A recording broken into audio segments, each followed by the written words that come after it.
I never imagined that the day I discovered the truth about my husband's hidden life would be the day my entire world began to crumble.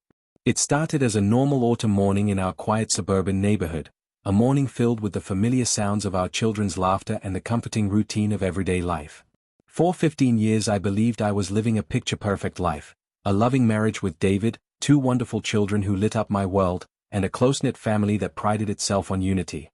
Yet behind every smile and every carefully arranged family dinner, a storm was brewing, a storm I was about to be forced to weather alone. The first sign that something was terribly wrong came on a day that seemed as ordinary as any other. I had just finished preparing breakfast when I noticed David's phone lying on the kitchen counter, its screen glowing softly in the early light. In that quiet moment, as I reached out absent-mindedly to grab a glass of orange juice, I caught a glimpse of a notification, a message bearing an unfamiliar name. I paused, a chill creeping over me. There was nothing overtly incriminating about it, but it stirred a deep, unsettling feeling inside me. Over the next several days, that feeling only intensified. David, who had always been a pillar of stability in our household, began to change subtly. He started returning home later than usual, his eyes darkened by sleepless nights, and he grew uncharacteristically defensive whenever I asked about our family plans or inquired about even the smallest details of his day. At first, I tried to dismiss these changes as mere signs of stress. Perhaps work had become too demanding, or maybe he was simply tired from the weight of his responsibilities. I told myself that every marriage experienced rough patches. However, as the weeks turned into months, the cracks in our once solid foundation began to widen. I started noticing hints, a misplaced receipt from an unfamiliar restaurant, hushed phone conversations in another room, and subtle glances exchanged with someone I'd never seen before. Although the evidence was scattered and often inconclusive, the underlying message was clear. David was hiding something from me. When the possibility of an affair finally became undeniable, my heart became a battleground of conflicting emotions. I was devastated by the thought of betrayal, yet I felt an overwhelming responsibility for my children. They were too young to understand the complexities of adult relationships, and I could not bear the thought of shattering their world with the truth. I made a decision, one driven by fierce maternal love, that I would protect them from the storm raging within our marriage. I chose to keep quiet, burying the painful discovery deep inside while I tried desperately to salvage what remained of our family's fragile happiness. I began to meticulously cover my tracks. I erased any incriminating evidence from our home, deleting questionable texts and call logs, convincing myself that I was doing it for the sake of the children. Every time I looked at their innocent faces, so full of trust and hope, I reminded myself that their happiness depended on my strength, even if it meant sacrificing my own need for truth and justice. I reassured friends and relatives that everything was fine, claiming that David was merely under a lot of stress at work, even as I felt the gnawing pain of deception tearing at my insides. Each night, after the children were fast asleep and the house fell into a heavy silence, I would sit in the dark, trembling with the weight of the secret I carried. I questioned every moment, every memory, searching desperately for signs I had overlooked. I relived our early years together, the laughter, the shared dreams, the quiet promises whispered in the stillness of night. But as I replayed those memories, I could no longer ignore the slow, insidious infiltration of a stranger into our lives. I began to see that, little by little, an unknown presence was threading its way into the fabric of our existence, a presence manifested only in fleeting text messages and hushed phone calls, yet significant enough to threaten everything I held dear. Hiding the affair took a toll on me in ways I never expected. I became a master of pretense, an expert in putting on a facade of normalcy even as every day felt like an exercise in silent suffering. I attended school meetings, family gatherings, and community events with a smile that concealed my inner turmoil. Yet, every time David's phone buzzed, my heart would race, and I would brace myself for another message that might reveal a deeper layer of betrayal. The walls of our home seemed to close in around me, filled with the oppressive weight of unspoken truths and hidden hurts. Even the children began to sense that something was off. I caught fleeting glances of confusion in their eyes when they saw me lost in thought or when they found me staring off into the distance with tears threatening to spill over. Their innocent questions, like "Mom, are you sad?" or "Why are you crying?" struck me like arrows, and I was forced to smile weakly while offering reassurances I did not fully feel. I would explain gently that sometimes grown-ups feel sad for reasons they cannot explain, that nothing was wrong with our family. Deep down, I knew I was lying, yet I clung to that deception as a lifeline to preserve the fragile peace of our home. Over time, David's behavior grew increasingly erratic. His absences became more frequent and prolonged, and he resorted to secretive phone calls that he brushed off as work-related matters. The more I struggled to keep our family intact, the more the threads of trust unraveled. In my desperation to understand what was happening, I began to keep a detailed diary, a silent witness to every suspicious action, every hushed conversation, and every look of guilt that passed fleetingly across David's face when he thought I wasn't watching. Late at night, I would pour out my thoughts onto paper, asking anguished questions about how the man I loved could betray our sacred vows and what could possibly have drawn him into the clutches of an unknown temptation. I tried to convince myself that I was merely overreacting, that perhaps I was reading too much into ordinary behavior, but deep inside I knew that the truth was far more sinister and complicated than I had ever dared to imagine. Amid the chaos of suspicion and denial, a most disturbing detail began to emerge, one that made my heart sink even further. My sister, Marianne, had always been a pillar of support in my life, someone with whom I had shared secrets and trusted implicitly. Lately, however, her behavior had grown strangely erratic. I noticed that she received phone calls in hushed, urgent tones and would retreat quickly to her room when I knocked on her door. On several occasions, I overheard her speaking in a tone that was both anxious and secretive, and I initially dismissed it as typical sibling drama. Yet, as the days turned into weeks, I began to observe that the timing of her secretive conversations often coincided with David's unexplained absences. There were even moments when, passing by her house, I saw her car parked in David's driveway, even on days when I was certain she was out of town. At first, I tried to tell myself that it was a mere coincidence, two people simply crossing paths by chance, but the relentless whisper of doubt refused to subside. One evening, when the burden of the secret felt almost unbearable, I made a decision that would alter everything. With Marianne's phone left momentarily unattended and her trust in me absolute, I hesitantly scrolled through her messages while she slept. My heart pounded in my chest as I discovered strings of texts that hinted at meetings shrouded in secrecy, coded messages that spoke of clandestine encounters and promises made in the dark. Although nothing was definitive at that moment, the implications were clear and horrifying. There was a connection between Marianne and David that went far beyond the bounds of mere friendship. I felt as if the floor had given way beneath me, the very air turning icy cold with the shock of what I might have uncovered. The realization that the man I had vowed to love and the sister I had trusted with my deepest secrets could be entwined in a betrayal of unimaginable proportions was almost too much to bear. Yet even in the depths of my despair, I found myself fighting to hold on to the idea that I could somehow protect our children from this devastating truth. I had made my decision, to shield my children at all costs. The mere thought of exposing David's infidelity, especially if it involved someone so close to our family, was a torment I was not yet ready to endure publicly. I believed that by keeping the secret hidden, I was sparing them from a painful reality they were too young to comprehend. In my mind, I had become both judge and guardian, silently bearing the crushing weight of knowledge so that our home might remain a sanctuary of stability and love. Every day, as I watched our children play and laughed at their innocent games in the backyard, I felt the heavy burden of responsibility settle over me.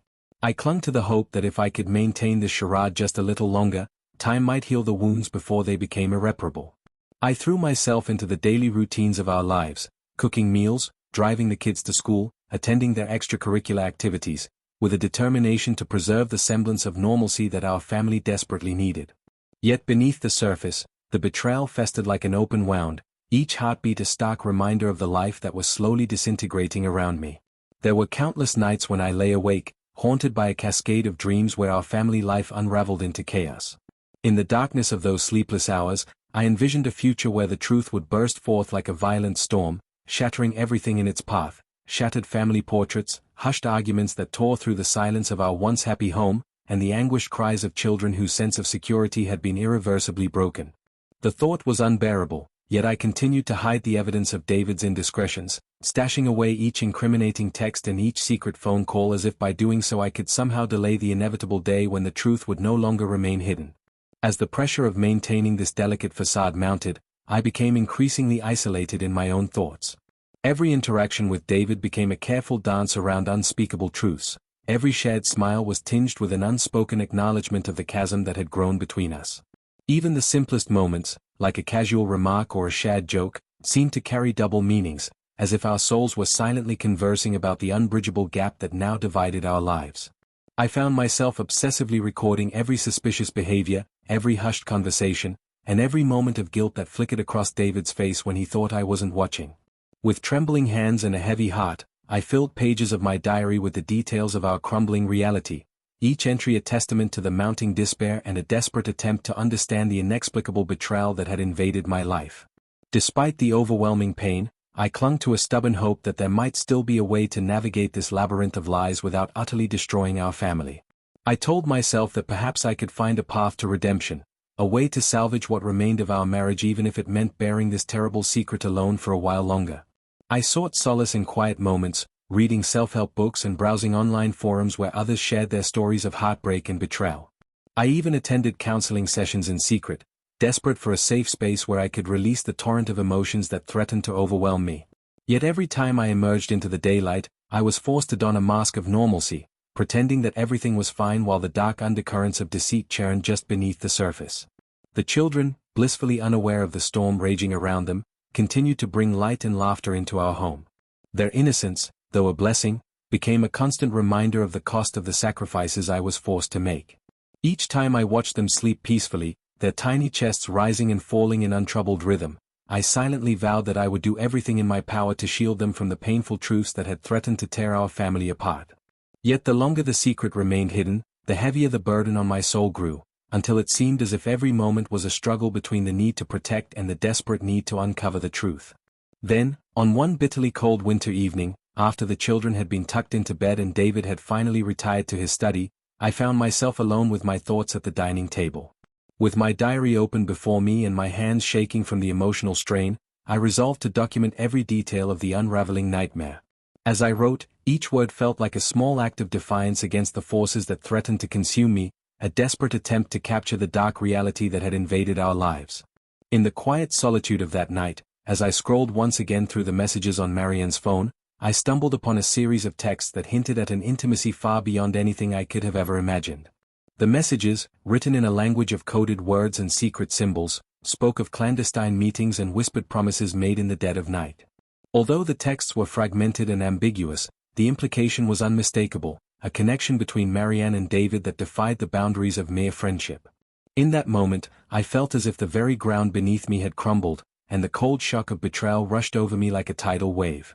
The realization that the man I had promised to love for a lifetime and the sister I had always trusted could be entangled in a web of deception was almost too much to bear. Yet, even in the depths of that despair, I knew that I had to press on, to gather every scrap of evidence and piece together the full extent of the betrayal, even if it threatened to destroy everything I held dear. I continued my double life with a heavy heart, determined to protect the children from the impending storm of truth while quietly amassing the proof that would one day force me to confront the unthinkable. Every day, I stifled the rising tide of emotion that threatened to spill over, wearing a mask of calm even as my inner world crumbled. I became an expert in compartmentalizing my grief and my anger, convinced that if I could keep the chaos contained just a little longer, perhaps there would be time for healing. But as the months passed and the secret grew heavier, I realized that no amount of silence or sacrifice could hold back the truth forever. Now, as I sit here writing these words with trembling hands, I know that the storm is gathering strength. I can feel it in every whispered phone call, in every furtive glance exchanged in the shadows of our once happy home. The weight of the secret is nearly unbearable, and the fear of the day when everything will come crashing down is a constant companion. I have reached a point where I must confront the unthinkable, even as I continue to protect my children from the full horror of the betrayal. The life I once knew, the life I had built with love and trust, is now irreparably fractured. And while I cling desperately to the hope that time might mend the wounds, I cannot ignore the certainty that the truth will eventually rise to the surface, demanding that I face it head-on. In the quiet moments before sleep, when the house is enveloped in stillness, I find myself haunted by the inevitable reckoning that looms ahead. The secret that I have so painstakingly hidden, all for the sake of preserving the innocence of our children, now threatens to unravel everything. I know that the day will come when I can no longer hide behind the facade of normalcy, when the bonds of family and trust will be tested by the full force of the betrayal. And on that day, I will have to gather every ounce of strength within me to face the devastating truth, no matter how much it shatters the delicate illusion of our once perfect life. For now, I continue to live in the space between hope and despair, determined to protect my children even as I carry the burden of a secret that has slowly eroded the foundation of my world.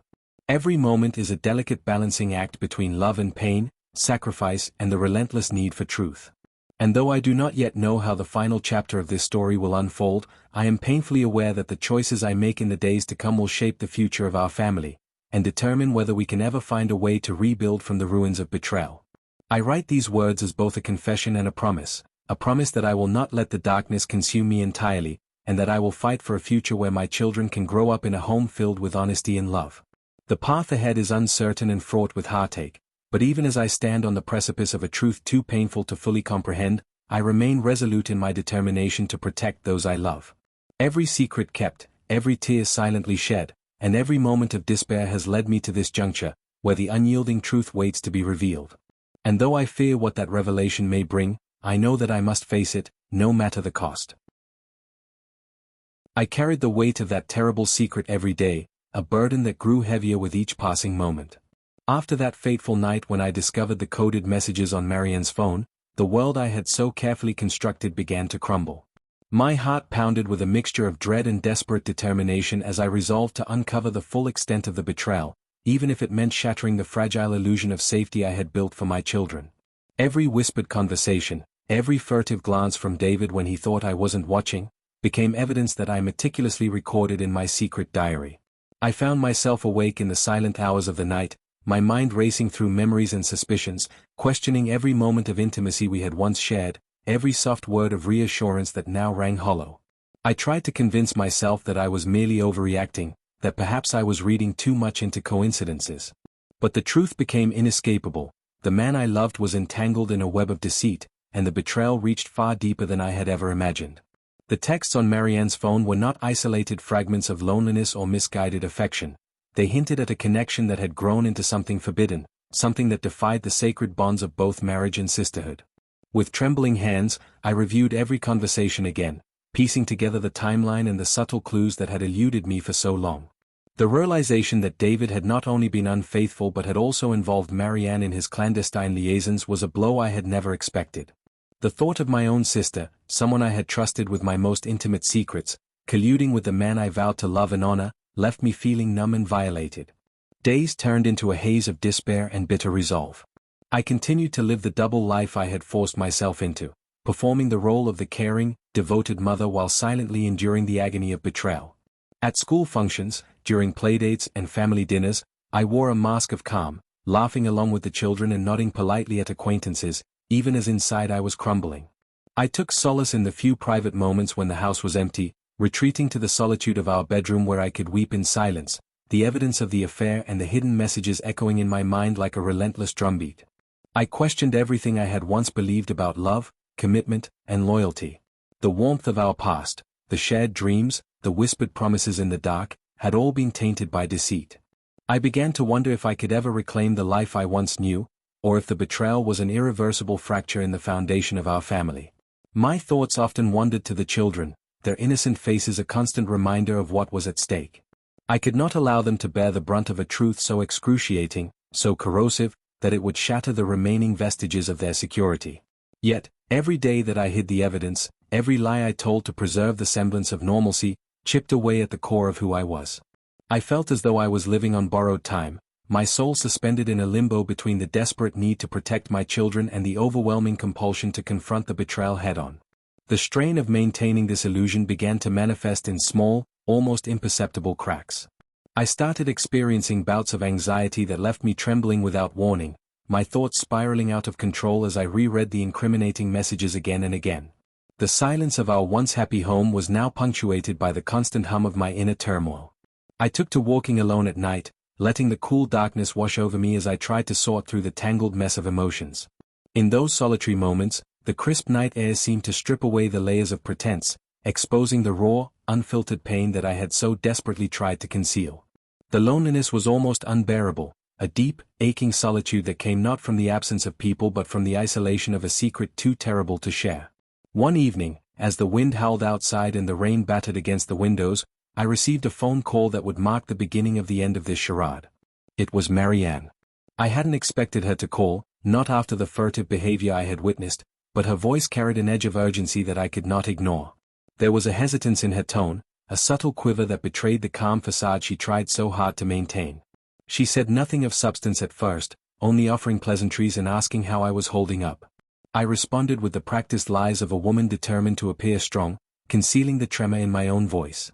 But beneath our polite conversation, I could sense the weight of a shared secret, a burden that bound us together even as it threatened to tear us apart.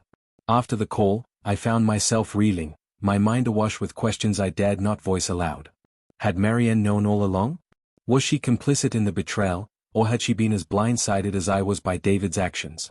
The thought that she might have been involved filled me with a cold, relentless fury that threatened to consume me. I spent the following days oscillating between moments of numb resignation and bursts of anger so intense that they left me physically shaking. Every time I saw Marianne, her eyes avoided mine as if she carried an invisible scar of guilt, and every casual conversation was laced with unspoken tension. The bond between us, once unbreakable and filled with unconditional love, now felt fractured and precarious, hanging by the thinnest of threads.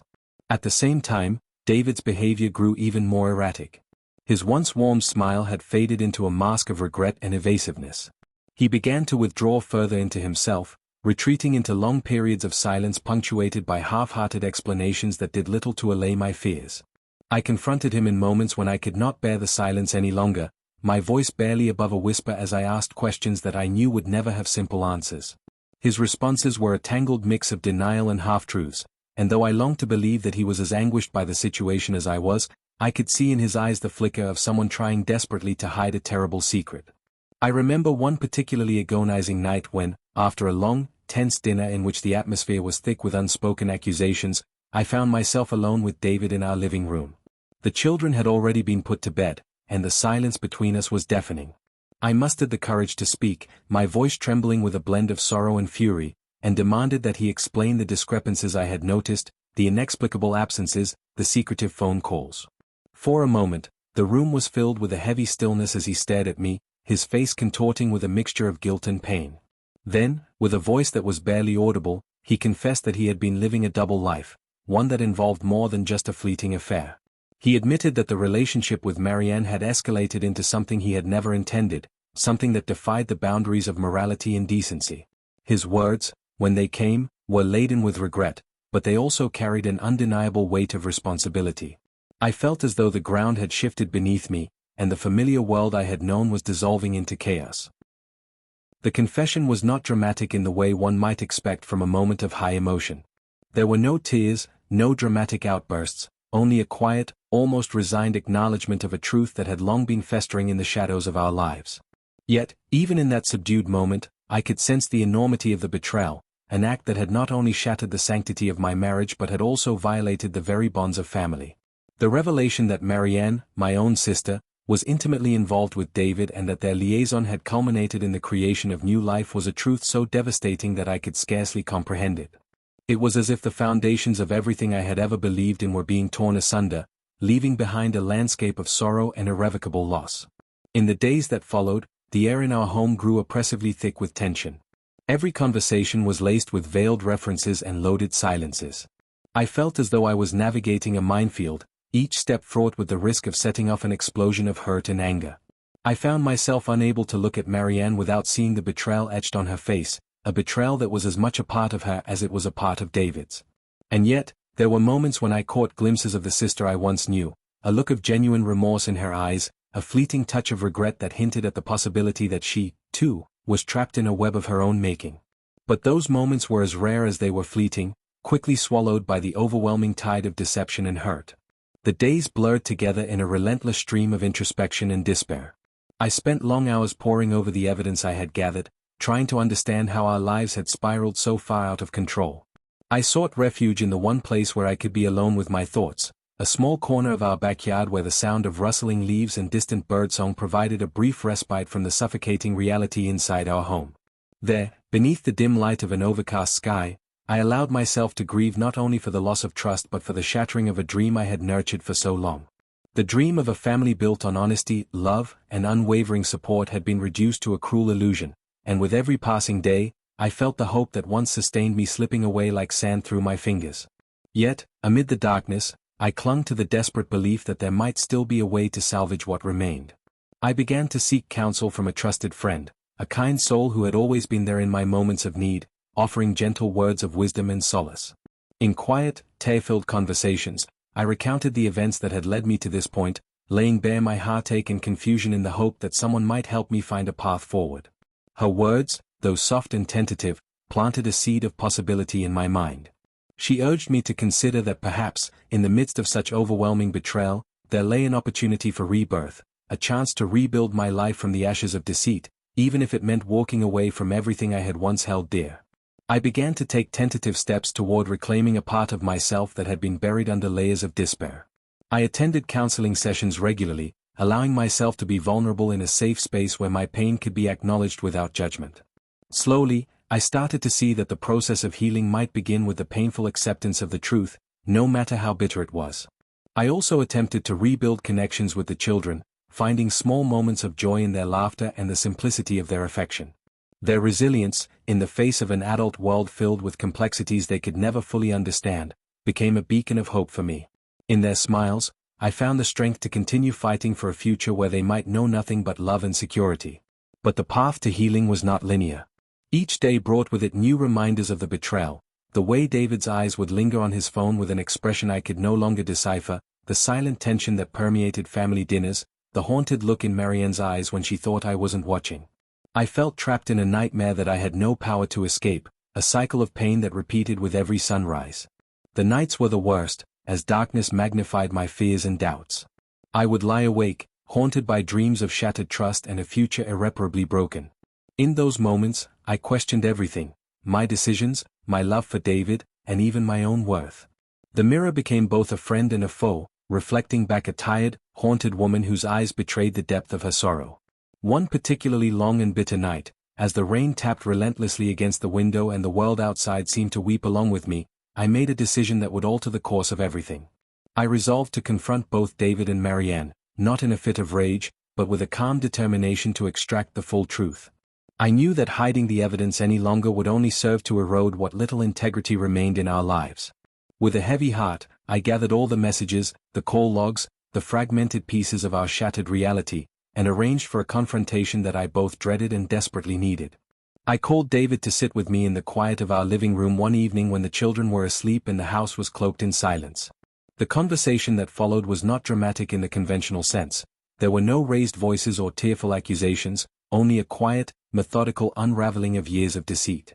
I laid out the evidence, my voice steady even as my heart broke with every word. David's face crumpled under the weight of his own guilt, and in that moment, I saw not the man I had once loved, but a stranger consumed by regret and the inevitability of his own actions. He spoke in hushed tones of loneliness, of moments of weakness, and of a misguided attempt to fill a void he never admitted existed. His words were punctuated by long silences, each pause heavy with remorse and the realization that there was no way to undo the damage that had been done. I listened in a numb state, feeling the final vestiges of trust dissolve with every syllable. When the conversation ended, the room was filled with a silence so profound that I could almost hear my own heartbeat, a steady, relentless reminder of the cost of betrayal. In the aftermath of that confrontation, the atmosphere in our home grew even more charged with sorrow and uncertainty. David retreated further into himself, his presence a constant reminder of the love that had turned to ashes. Marianne, too, became a ghost in our lives. Her visits were rare, her conversations stilted and filled with an unspoken apology that never quite reached my ears. I began to realize that the delicate balance I had once tried to maintain was shattered beyond repair. The secrets, once hidden away in dark corners of our hearts, had burst forth into the light, leaving nothing but raw, exposed wounds. The days that followed were a blur of grief, anger, and a desperate search for meaning in the ruins of our family. I spent long hours wandering the empty rooms of our home, each corner a repository of memories now tinged with betrayal. I wondered how I could ever piece together the fragments of a life that had been so thoroughly dismantled. And yet, in the midst of that despair, there were fleeting moments of clarity, a brief smile from one of my children, the comforting embrace of a friend, or the gentle murmur of encouragement from the counselor who reminded me that healing, however slow, was possible. In those moments, I found the strength to continue, to face the inevitable consequences of the choices made and the secrets kept. I began to see that the journey ahead would not be one of instant redemption, but rather a long, arduous path toward rediscovering myself. I started to write again, not just in my private diary, but as a way of speaking the truth into existence, of reclaiming my voice in a world that had so cruelly silenced it. I poured out my thoughts onto paper, capturing the raw emotions, the doubts, the anger, and even the faint glimmers of hope that began to emerge from the depths of my despair. Slowly, I began to rebuild small pieces of my identity, separate from the roles of wife, mother, or sister. I took solitary walks in the early morning, finding solace in the quiet of the world before the sun fully rose. I rediscovered hobbies I had abandoned long ago, and in the gentle rhythm of everyday tasks, I began to stitch together a semblance of normalcy. Yet the scars of betrayal were never far from my mind, a constant reminder of a life that had been irrevocably altered. I knew that the truth, with all its devastating clarity, had to be faced sooner rather than later. The day would come when I would no longer be able to hide behind polite smiles and forced conversations, a day when the facade of our broken family would finally crumble under the weight of unspoken truths. Even as I endeavored to protect the children from the worst of it, I could no longer ignore the reality that our lives had changed irreversibly. The bonds of trust that had once held us together were now fragile and brittle, and every moment was a reminder of the choices that had led us to this point. I was left to grapple with the profound question of whether love, as I had known it, could ever be restored, or if it was destined to be a casualty of betrayal and deceit. In the quiet solitude of those long, lonely nights, I allowed myself to envision a future that might one day rise from these ruins, a future where honesty, however painful, would be the cornerstone of a new beginning. I knew that the journey toward healing would be long and fraught with obstacles, but I also recognized that every small step I took toward accepting the truth was a step away from the shadow of betrayal. I resolved that, for the sake of my own soul and for the innocence of my children, I would eventually confront the entirety of this darkness, no matter how much it threatened to overwhelm me. Now, as I sit in the dim light of an early morning, my heart heavy yet quietly defiant, I prepare myself for the next phase of this painful journey. I know that the truth, in all its unyielding clarity, must be faced, not only for my own sake but for the future of my children, whose lives deserve to be built on a foundation of honesty and resilience. The path ahead is uncertain, but with every breath, I gather the strength to face a reality that is as brutal as it is necessary. I hold on to the hope that, even amidst the sorrow and betrayal, there may come a time when I can look back on these days not as the end of everything I once loved, but as the beginning of a long, arduous journey toward rediscovery and healing. And until that day arrives, I will continue to navigate the labyrinth of secrets, pain, and eventual redemption, one day, one fragile moment at a time. I reached a point where the fragile equilibrium of our lives was utterly shattered, and I could no longer hide behind the mask of normalcy that had so long protected the children from the full weight of the truth. In the wake of the explosive confrontation with David, a confrontation that left our home awash in a sorrow so deep it seemed to seep into every corner, I realized that the time had come to face not only him, but also the tangled betrayals that had ensnared our entire family. The air in our once warm living room felt cold and empty, each breath a reminder of promises broken and trust obliterated. I knew that if I was to salvage any semblance of dignity and hope for the future, I could no longer keep the secrets locked away. The painful necessity of truth had become impossible to ignore.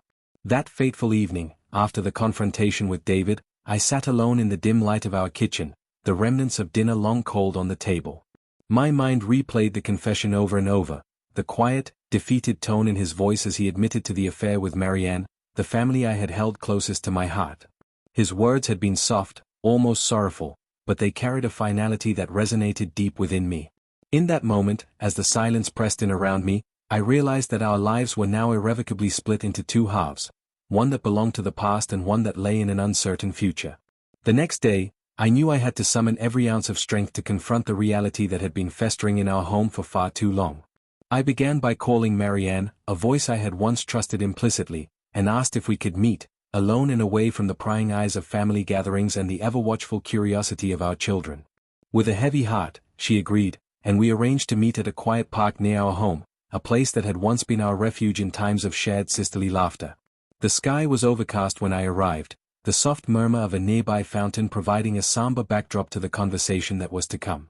As Marianne approached, her eyes were red-rimmed, and the familiar warmth of her presence had been replaced by a palpable sense of guilt and apprehension.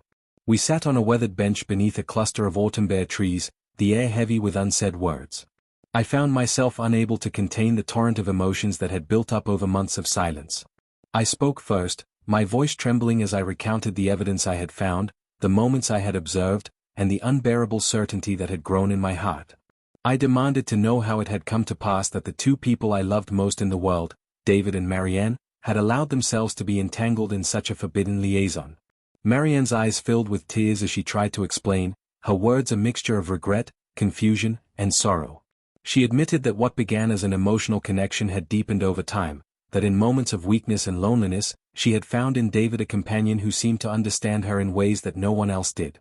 But even as she tried to offer excuses, I could see the betrayal etched across her face, a betrayal not only of our bond as sisters, but of the trust that had been the foundation of our entire family.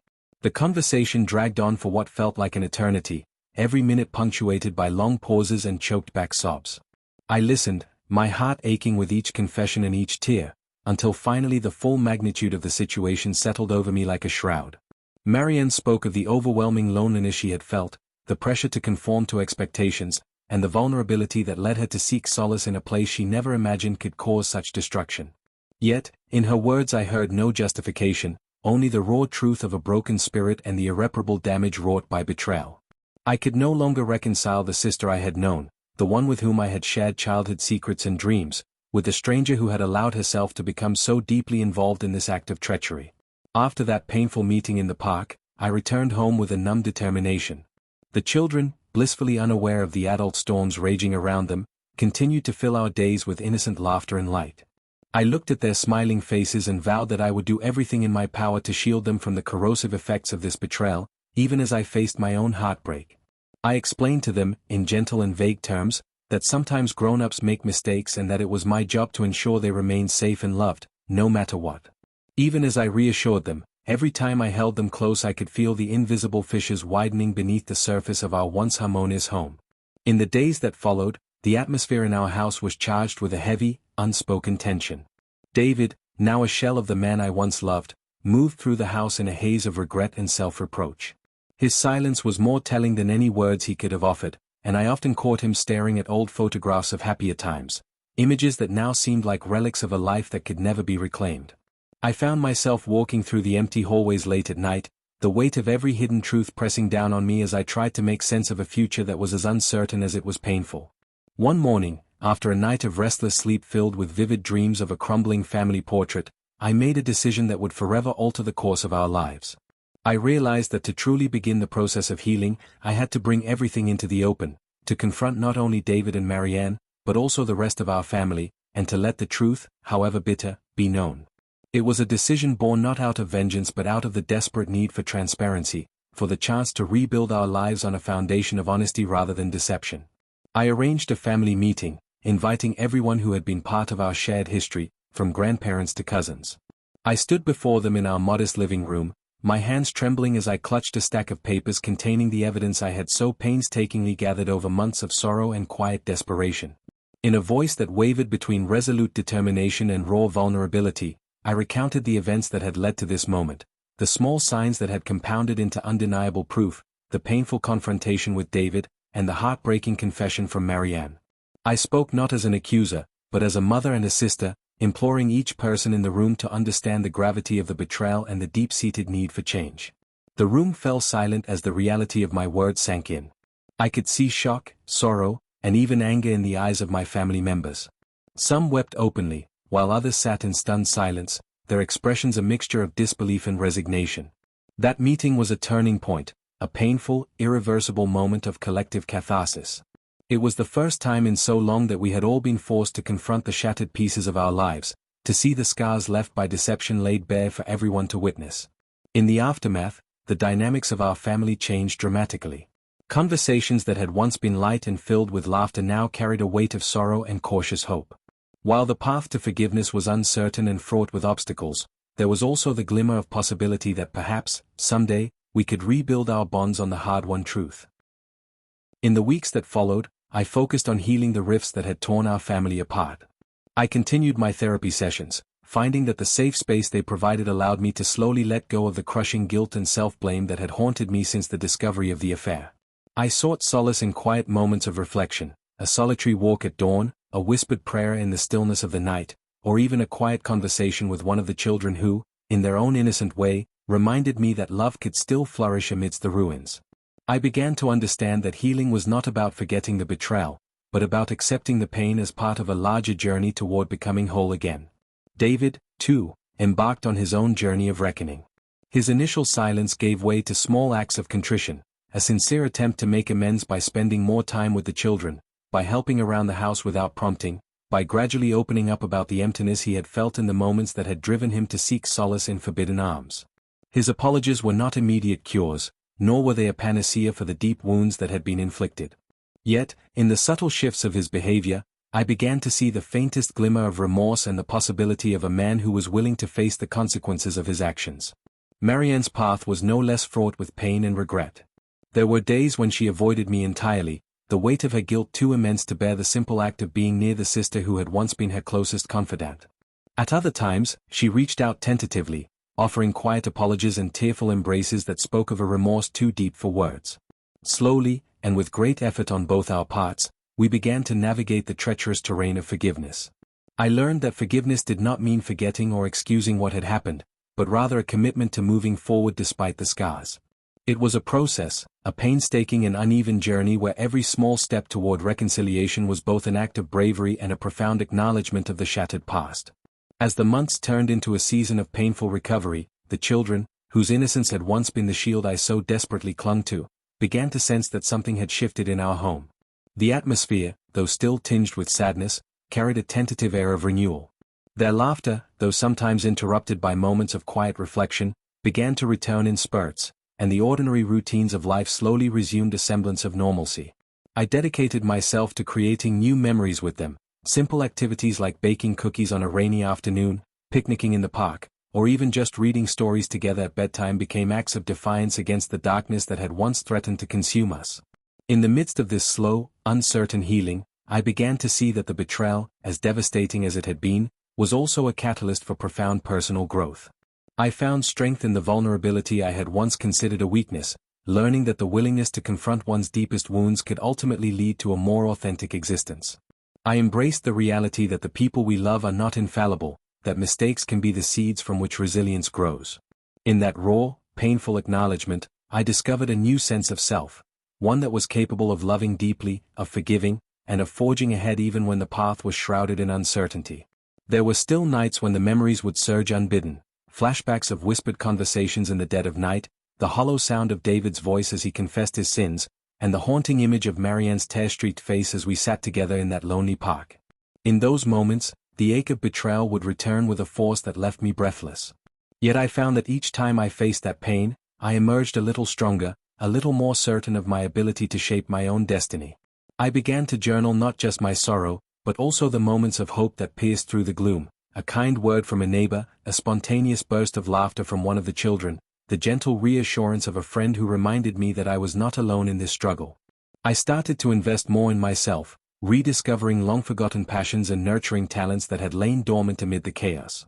I took up painting as a form of expression, finding that each brushstroke allowed me to externalize the turbulent emotions that I could no longer confine within the walls of my heart. The canvases became a mirror reflecting my journey from despair to a tentative sense of renewal, each piece a testament to the resilience of the human spirit. In the process, I began to understand that while the scars of betrayal might never fully fade, they could serve as a reminder of how far I had come, a silent, indelible record of the strength it took to rise above the darkness. As time wore on, the family slowly began to redefine itself. David's remorse, though never completely erasing the pain he had caused, was gradually transformed into actions that spoke of a genuine desire to rebuild. Marianne and I forged a cautious truce, learning to navigate our interactions with honesty and measured compassion. The process was neither swift nor simple, but with each passing day, the raw edges of our collective wounds softened just a little more. We came to understand that healing was a mosaic built from countless small moments of grace, a shared meal, a quiet conversation, the unspoken understanding that while nothing could ever return us to the way things were, we could strive to create something new from the remnants of our past.